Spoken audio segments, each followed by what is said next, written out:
Om Swastiastu. Baik, dalam mata kuliah desain pesan pembelajaran, saya akan menjelaskan tentang prinsip belajar konsep. Sebelumnya, perkenalkan nama saya Igede Putu Krisna Dharma Saputra dengan NIM 2011021014.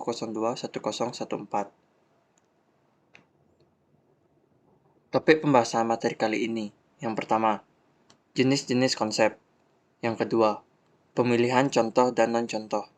Yang ketiga, prasyarat belajar konsep. Yang pertama, jenis-jenis konsep.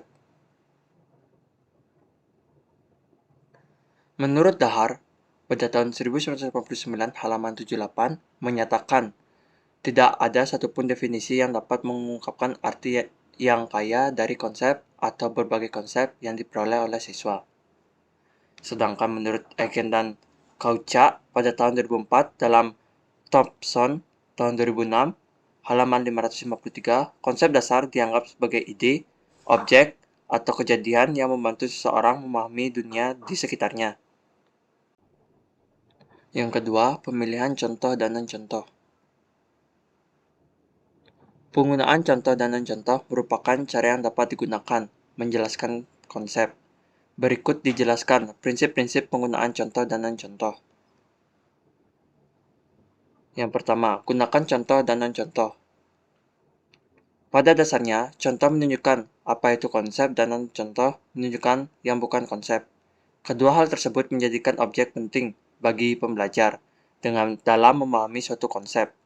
Jika hanya menyajikan contoh saja, atau tidak menjadikan non-contoh, maka konsep yang dipahami akan terlalu luas. Yang kedua, gunakan beragam contoh. Penyajian contoh-contoh memiliki peran tentang luas suatu konsep, misalnya konsep mamalia diperluas dengan menambahkan anjing, tikus, gajah, kanguru, dan paus. Yang ketiga, sebaiknya karakteristik contoh dengan non-contoh berlawanan, di mana sajikan sebanyak-banyaknya karakteristik atau atribut dari contoh agar pemahaman terhadap suatu konsep semakin mendalam. Namun, sebaliknya, sajikan sedikit atribut dari non-contoh.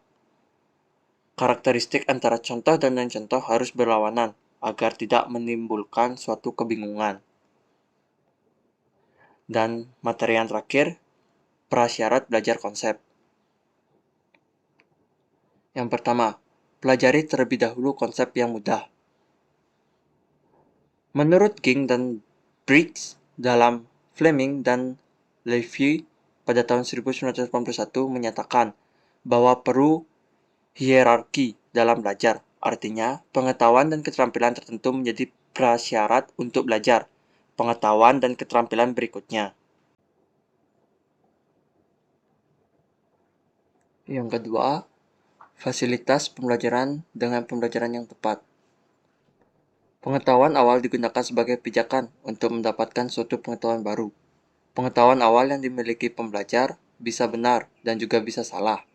Dalam pembelajaran, sajikan suatu contoh-contoh familiar dari sebuah konsep yang akan dibelajarkan.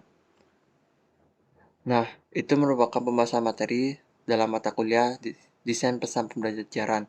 Jika ada salah kata, mohon dimaafkan. Om Santi Santi Santi Om.